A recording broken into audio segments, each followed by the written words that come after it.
Thanks for joining us today, everyone. Thanks for making the investment of time in your morning to come and attend this webinar.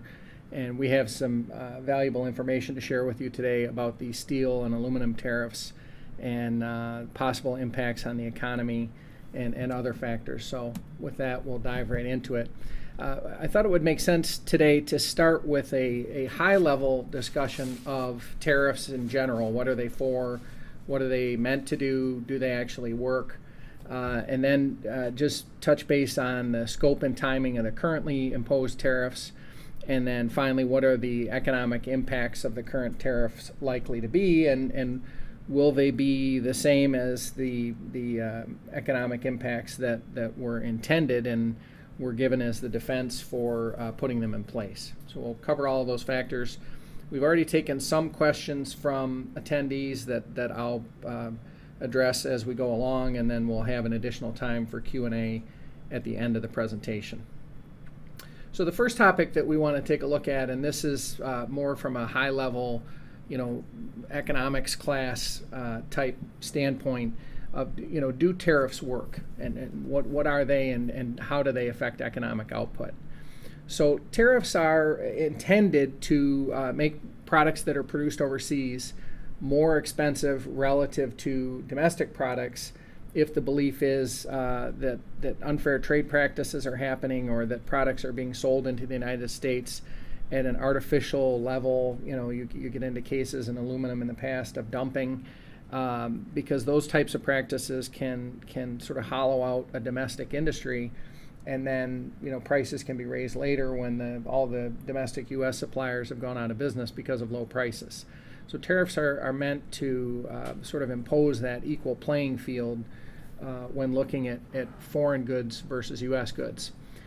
Tariffs are one of those topics that gets discussed in a somewhat loose and incorrect way. Sometimes it's presented as if the foreign producers are actually paying the tariffs. That's not the case. Tariffs are collected by U.S. Customs when goods enter into the United States. And so therefore that tariff is imposed on the company bringing those goods into the U.S. And the intention of placing a tariff on a good is that it makes a person or a company who is bringing in some product from a foreign country, if they have to pay that tariff, then they start to look for a domestic supplier that might be less expensive and purchase the product that way. So in that way, it's meant to indirectly benefit and bolster the U.S. producer of that product, or as I mentioned, relative to potential dumping, it's meant to level the playing field. So tariffs, when they are imposed, are meant to have positive outcomes, and we'll look at today whether or not the current tariffs are likely to achieve that. And when we examine tariffs, over time, do they work? Frankly, they don't end up working in most cases because they're not imposed in a vacuum, and we operate in a very interconnected global environment where when I impose a tariff on your goods, well, if you're a country that my companies in my country ship products to, well, then you simply impose a retaliatory tariff on our goods, and now all of a sudden, whatever benefit we got domestically from the tariff, we're losing. And it essentially just becomes a wealth transfer. It's a transfer of wealth from the companies and individuals that are hurt by the retaliatory tariffs that other countries put in place, and it's transferred to the producers of the goods that theoretically benefit from the tariffs. So it becomes more of a wealth transfer than a net positive to growing the economy. And in a bit, we'll talk about the look that the International Monetary Fund and some other groups have taken on these tariffs, which are very protectionist in nature. And, other activities that take place along that alleyway labeled protectionism are things like closing markets, keeping markets, closed to outside competition simply to artificially benefit the domestic market. And in general, that is not the way to have an optimal economic outcome for the overall economy. We'll dive into that a little bit further. So in the real world, what happens with tariffs? Well, there end up being a loss for consumers because, as we mentioned, you're trading dollars and essentially hurting one group with the retaliatory tariffs and benefiting another group with the original tariffs that were put into place that caused that sort of trade war to start to happen. And it, economists over time believe that consumers in our market would tend to lose more than $1 for each dollar of gained by the domestic producers, setting aside the fact that it's not the everyday consumer that would benefit from having the steel and aluminum produced domestically. It's not a good trade even from what you would call the social good standpoint, meaning adding up the benefit or loss that it has for everybody and seeing if it's a net positive. In this case, they're predicting it's not even a net positive. In terms of job creation, you can't push on just one point of an economy as complex as the United States and see net job creation because of a tariff, and one tariff and imposed on a few products in a vacuum does not affect total employment in a positive way. We've already talked about the retaliatory efforts by trade partners, and obviously anytime we have countries that we conduct peaceful trade with and the word retaliatory comes into the mix, you're probably on the wrong path anyway. And in this case, other countries, quite frankly, have some hesitation about, maybe the current administration in this country anyway, and they're not inclined to be, the subject of tariffs imposed without doing something about it on their end. It would make them look weak in their own country. So those countries are taking action about it. Historically, when we look at an example of how have these tariffs worked out in the past, probably the classic all-time example of a terrible time and way to pass a tariff, when the U.S. economy was flagging a little bit in 1930, the idea was put forward and acted on that, the problem is all these foreign competitors bringing in products that are taking the U.S. market, so why don't we just pass all these tariffs and favor domestic producers over these foreign companies, and everything will be fine. And what ended up happening is that there were retaliatory tariffs and all the things that we used to export at that time, many of which we currently import. Then we were net exporters of those products. It actually hurt our economy and certainly deepened, worsened, and lengthened the Great Depression. So there's not really a precedent for a country that you could say, they were in trouble and then they passed a bunch of tariffs and everything was fine after that. So it's just not that sort of a mechanism. Long term, effects of tariff, you would see decreases in profitability. There are certainly geopolitical implications because trade wars have a way of turning into other kinds of wars when countries are sort of rubbing up against each other and aggravating each other's economic interests. That has a way of finding its way into actual conflict, not just trade conflict.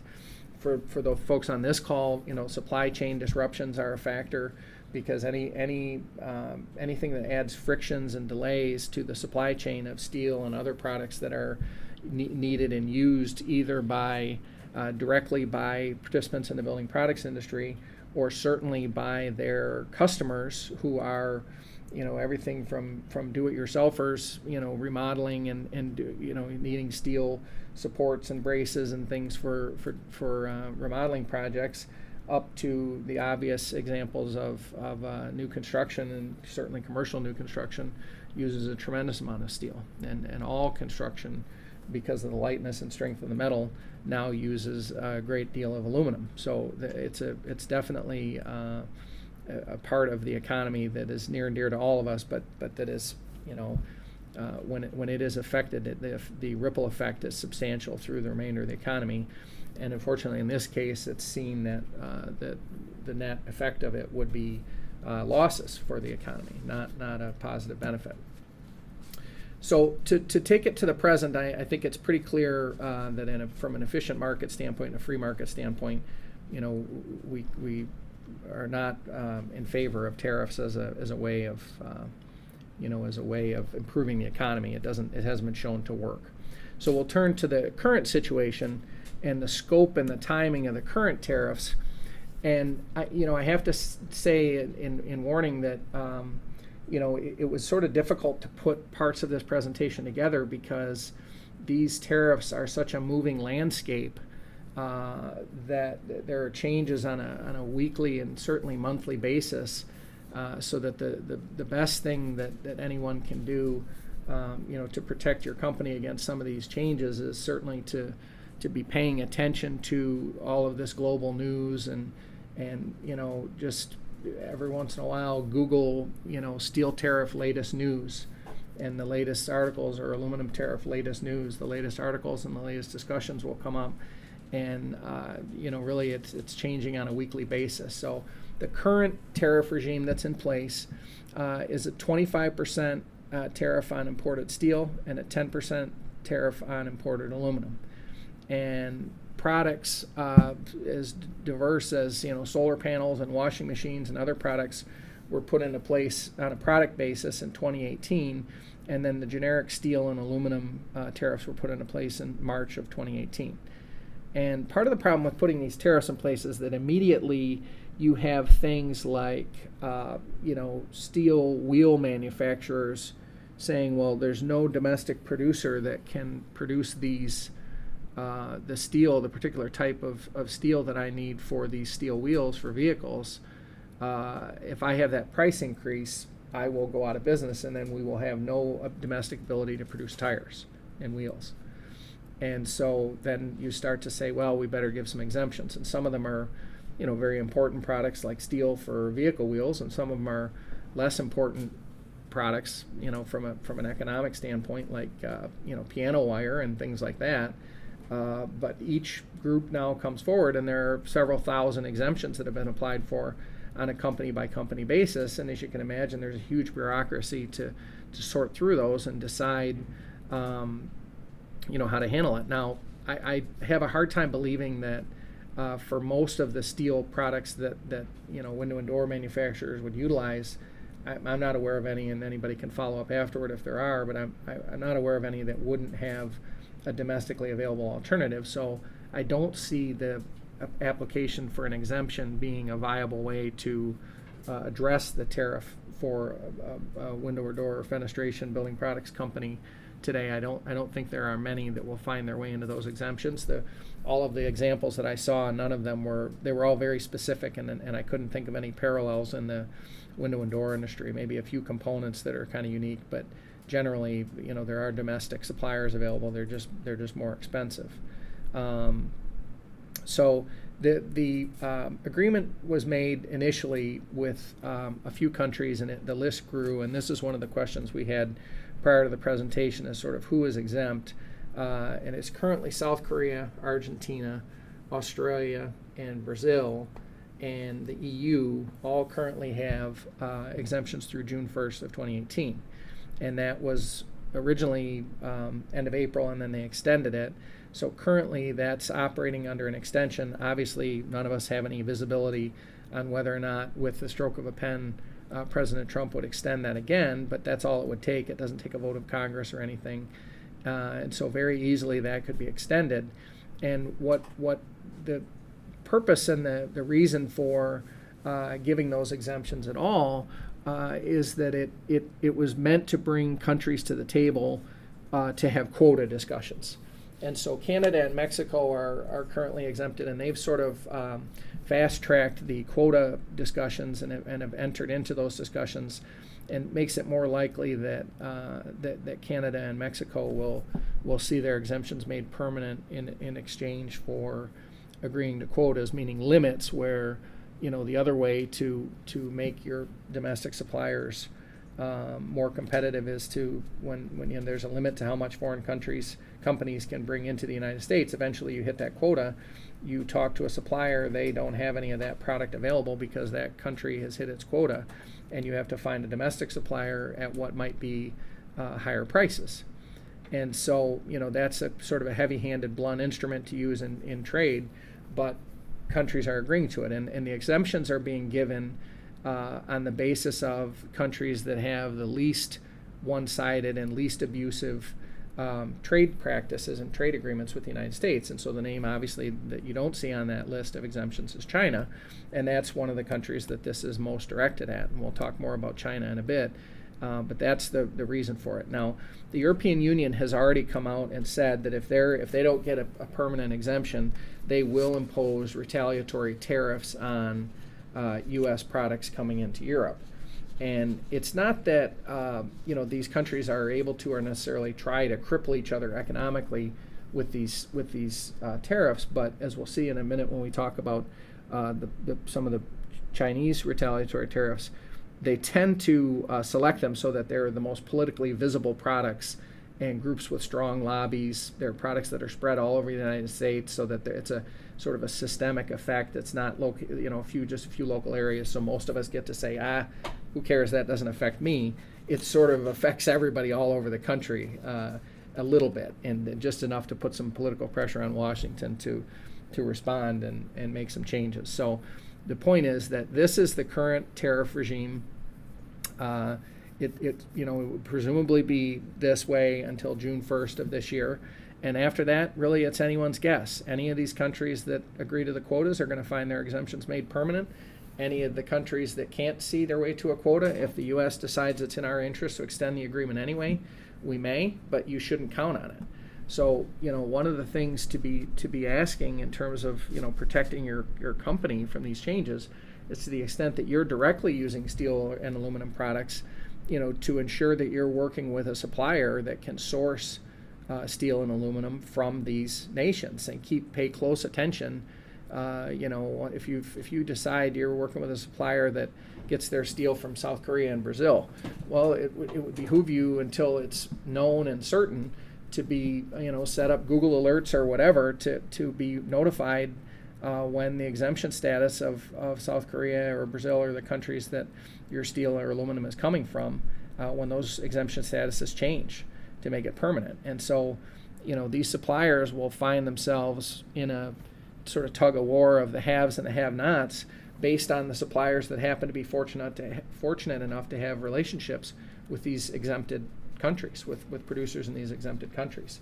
And so, if you're simply an observer of this issue because, as we'll talk about in a bit, it affects the building and construction cycle, then there's nothing specific you need to do. But if you actually bring in these products from other countries, then you need to come up with an alternate supplier that is able to bring it in on a tariff-free basis, which, of course, those suppliers are limited. They're going to have quotas. And so that's, may be a temporary fix and may not be enough. It's highly likely if these tariffs stay permanent, that by the end of a year or so, by mid-year of each year, those quotas may well be spoken for, and you may be out in the free market buying tariff-laden steel or aluminum. And we'll talk in a bit about ways to be careful about that and keeping that from impacting you. So, turning to take a look at the economic impact of the current tariffs, we've got major manufacturers in the S&P 500 have already begun to warn investors in investor calls and quarterly earnings calls that they're facing higher materials costs, and that they really are being frank about not knowing necessarily the likely direction of costs or those tariffs and how they'll be impacted in the future. Reuters is a financial group that surveyed a number of economists, and 80% of the economists came back and said the tariff would do more harm than good, and the remainder said that it would have little or no impact. And literally none of the economists surveyed said that it would be helpful to the United States economy. Now, economists, like anybody, don't have a crystal ball, but generally when you take a large group of economic experts, they tend to be directionally correct. If they say the economy is going to grow, it tends to grow, maybe not at the rate they predict. Shrink, the same thing.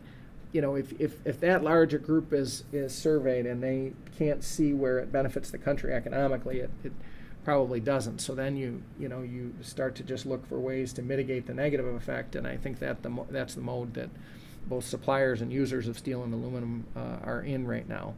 And one of the side costs of these tariffs is just the sheer uncertainty. The market, and I should stress that I come at this discussion today and at my career with a financial background rather than an economics background. but financially, uncertainty leads to increased perception of risk. And whenever the perception of risk around any event, whether it's buying a company or selling a product or pursuing a new market, whenever the perception of risk goes up, the perceived returns go down and the expense of undertaking that venture goes up. And so that's what, one of the side effects of these tariffs is there's just a lot of uncertainty, people wanting to know how it's going to work and not necessarily knowing. Now, one of the questions we had in advance was to sort of discuss the trade sanctions against China. In March of this year, President Trump effected $60 billion in trade sanctions against China. And one of the main reasons for that was abusive intellectual property practices. And there are some very one-sided aspects of doing business with China where if a U.S. company is going to do business over there, the Chinese government requires them, first of all, to joint venture with a Chinese company, where in our country, Chinese companies are free to come in and buy U.S.-based companies and enter our market freely. In China, they have to joint venture so that it benefits a Chinese company. They are also required to turn over intellectual property for use by other Chinese companies to grow and improve themselves, essentially arming their competitors with knowledge and information. And so if a U.S. company says, well, that doesn't sound like it's for me, I don't believe I'll take them up on that offer, I'll just stay here in the U.S., that doesn't protect them either, because there are actually state-sponsored hackers that will come into computer networks in the U.S. and just simply browse through intellectual property and take what they see fit that they think they could use in any of their companies. So the trade sanctions are not without reason, and it is a net benefit to our country to take a tough posture on these things. And if it can make China come to the table on any of these issues and or stop the ones that are fully under their control, it would be a benefit to this country. Now, of course, in the short term, what China did, being a large economic power and rising economic presence in the world, is that they responded by sort of publicly mulling over and discussing the fact that there are about 200 products that they might place tariffs on that are worth billions of dollars in costs, in potential lost profit to U.S. companies. And again, they cover the waterfront of products that you can think of that everything from different auto parts to fabrics and agricultural products. It's anything that comes into this country where they're sold, spread all over the U.S., and where they have good representation in Washington, that they can put pressure on the U.S. government and say, hey, we need to make a deal with the Chinese government because these tariffs on the other side of the ocean are killing us. And so that's what the intention of targeting those. And the commentary was that the products that China chose to do those tariffs on show a really subtle, nuanced understanding of the way our markets work, and show that they're really sort of coming along the learning curve in that regard, and makes them a formidable group to get into a trade war with. So when you start to retaliatory tariffs and things like that, now all of a sudden you get into the normal kind of brinksmanship of putting into practices that hurt the other guy but then hurt you as well. China holds $1.2 trillion in U.S. debt. Obviously, if they started dumping that, it would affect the global markets. It would affect interest rates. It would affect the bond prices. It could affect the safety rating that rating agencies give U.S. debt. On the flip side, they can't demand payment for that $1.2 trillion because that's not how bonds work. You get payment over time. But the United States, for its part, if it wanted to, could print up $1.8 trillion in money and send it to them and say, there's your money. And it would be highly inflationary and, wreck our economy and theirs. And we'd have, in an economic sense, that sort of mutually assured destruction that we used to talk about in actual warfare.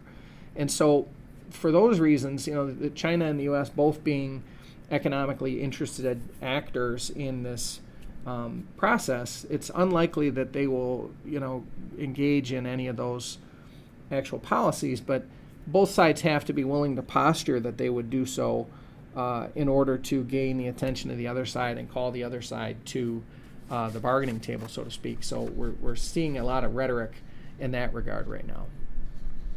Again, the predicted impact of these current tariffs, economists are looking at these impacts in light of the fact that the Fed is likely to raise interest rate 1/4 of a point here before too long, and that's never a help to the economy. A quarter point isn't that much, and certainly survivable, and is a sign that the economy is recovering, and the Fed feels that they're safe to raise interest rates to keep inflation from happening, where just a few years ago we were still in the recession and interest rates were 0%. Now we're a little healthier, quite a lot healthier actually.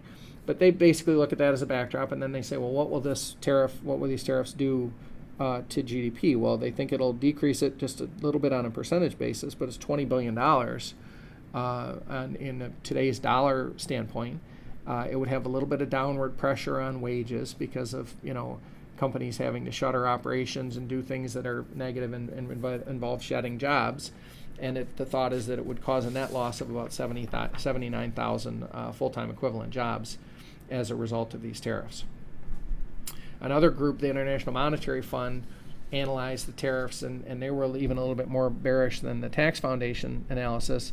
They said that in the long term, GDP would decrease by 0.5% if there's no retaliation, and if retaliation does occur because of the ripple effect and the cross-reinforcing effect of trade tariffs, it could be as much as a 1.5% drop in GDP. And so those get into massive billions of dollars and very detrimental to the economy. And so hopefully, this can all be worked out in a way that these tariffs don't become permanent and that they're addressed in other ways.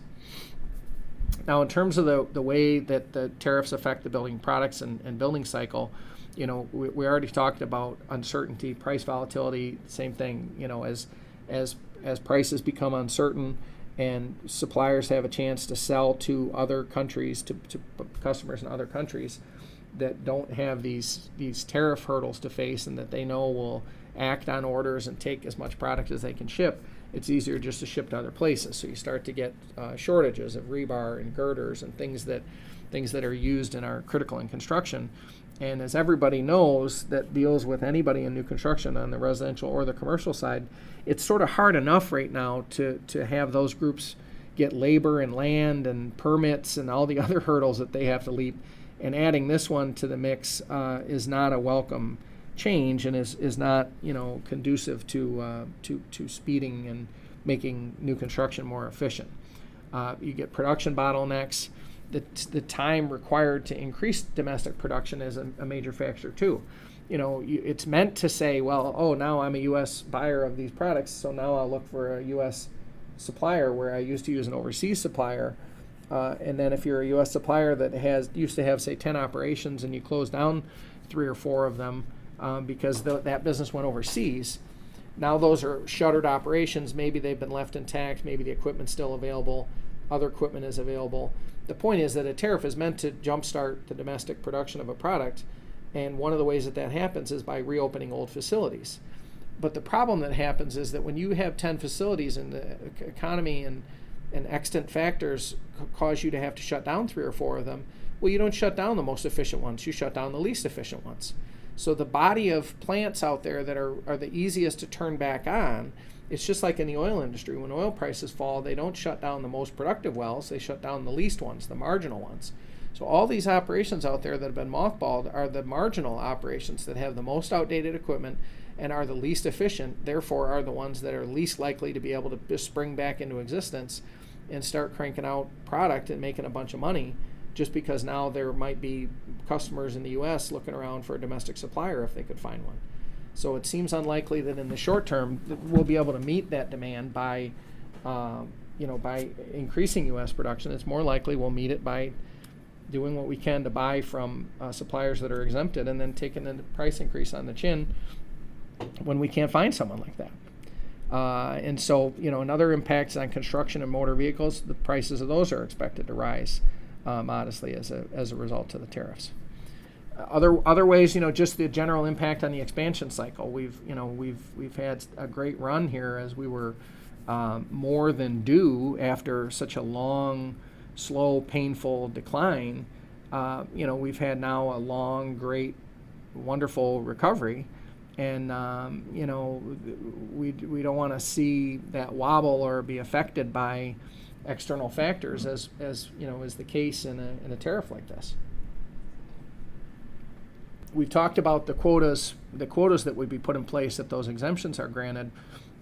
The Aluminum Extruders Council and the Aluminum Association have come out and they oppose the idea of quotas. The point being that, there's already quotas and sanctions on Russia that have strained the supply chain, and if you have more quotas, and meaning fewer goods can come in from overseas, you're going to have people running out of products, and all of a sudden work has to stop on that building because they don't have the girders for the 20th through 30th floors. And in that case, when people are having to buy around those quotas, assuming China can't be brought to the table to agree to one, they would be the supplier that would just sell through the tariff and be the supplier of last resort. It just has the unintended consequence of making us even more reliant on China for aluminum and for steel. Now, one aspect I want to mention that is critical, and when we talk to companies about the materials purchasing, we always want to know, first of all, when prices, components increase, are you able to pass that increase along to customers? And you want to know that they can. So in other words, they don't have margins, suffer when material prices go up. But the other aspect of it is that if a person comes to you for a quote on windows or doors or any type of building products, especially if those are products that involve a lot of aluminum or steel as supports or components, the steel window industry is a relatively small percentage of the total industry, but they would need to have access to steel to sell. The point being that if the products involve any of these materials, it's important to be very cautious about not guaranteeing pricing on a quote that exceeds your ability to guarantee your own pricing on the material. So if you're only getting 30-day at a time guarantees from your steel and aluminum and other component suppliers that allow you to bake up a quote to give someone, it's critical that you not guarantee that pricing for a customer for any longer than that period. And I know because that is what we do on a daily basis. We take orders and we give quotes and we fill orders and we sign contracts to do things. And so, doing something like that feels like a very normal thing to do. It feels like part of doing business. Having that good customer call back and say, hey, I know it's been 60 days, but, can you still honor this? You said 30. If you say yes without really double checking what the pricing has done in the interim, you're not a fenestration products company anymore. You're really a commodity speculation house. And if I invited anybody on this call to come, speculate on the price of soybeans or pork bellies or any other commodity that had nothing to do with your business, you'd think I was crazy. But if you're offering pricing to customers that's guaranteed for longer than your supply pricing is guaranteed, you're doing something that is no different than that type of activity, which is speculating and thinking you have an inside edge on the underlying movement of a price or a commodity that you really don't, and you have exposure to it if there's a mismatch in those periods. So I can't stress enough how important it is to revisit your contracts that you give customers and just put a rider in there. Because of the tariffs, we're having to guarantee for only X days. Happy to have you call and re-up, and if nothing's changed, we'll commit to it another 30 days. But make sure it matches your own pricing. China has responded by filing a trade case with the World Trade Organization. They're protesting the current changes that have been made. They've asked for some additional time to consult with the U.S. Certainly, additional trade summits and more discussion are needed. Summits and discussions are more likely to come up with optimal solutions that both sides can live with than just lobbing broadsides at each other and waiting to see how the other side retaliates. That's not going to be the optimal way to come up with a solution here. And as I mentioned, the EU is ready to put sanctions and tariffs of their own in place if their exemptions are not made permanent. So it's critical to look at this and understand this as a very evolving type of scenario. It's critical to watch the news to the extent that you're buying these products. Even we had a question about the impact of this on PVC and vinyl pricing, and I maybe it just exceeds my economic grasp to see the direct connection. other than just the general cost of doing business and things that flow through the supply chain, like machinery and equipment being more expensive. But as was pointed out by others, even an aluminum window even a vinyl window can use quite a bit of aluminum at corner braces and other aspects of it. So a vinyl window is certainly not without its aluminum components. It's not as much as an aluminum window, and not as much steel as a steel window, but all of those prices will go up and or make it more difficult to find a domestic supplier, and so there is a definite negative impact. So with that, I'm going to click open the panel to see questions that have come in. A question came in about the Russia sanctions, and there have been some trade sanctions against Russia, but it really isn't as strong in the steel and aluminum area. And a lot of the sanctions that have happened against Russia, they're done in retaliation for Russia interfering in the 2016 election. Many of them were directed at individuals, and some of those are involved in the metal industry. But by my research into it, it did not appear that the Russian sanctions were quite as impactful as the aluminum and steel tariffs have been. Another question that came in beforehand was, kind of commenting on future aluminum and steel price increases. I'm just not really qualified to do that. Those are very cyclical metals and do move with the tempo of the economy and with the calendar year based on whether, for instance, the auto industry is doing its annual stock up order on steel and so forth. But it would not be right for me to make any kind of prediction of price increases. And so that was the questions that I received in advance.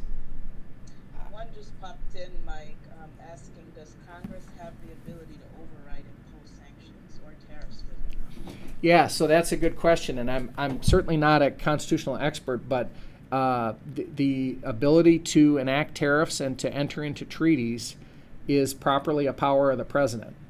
And, it's a tool that he has at his disposal. I'm sure that, you could pass a law that would counteract a presidential order like that, but it would take an overwhelming support in Congress to do that. And obviously, with the Republicans in the White House and enjoying control of Congress, I don't think that it's very likely. So listen, as always, appreciate being part of any AAMA presentation and always consider these to be an ongoing dialogue. Would be happy to take any follow-up questions that may come up, or commentary, thoughts and feedback on the presentation. We're happy to make a copy of it available, and certainly appreciate you taking the time to join us today.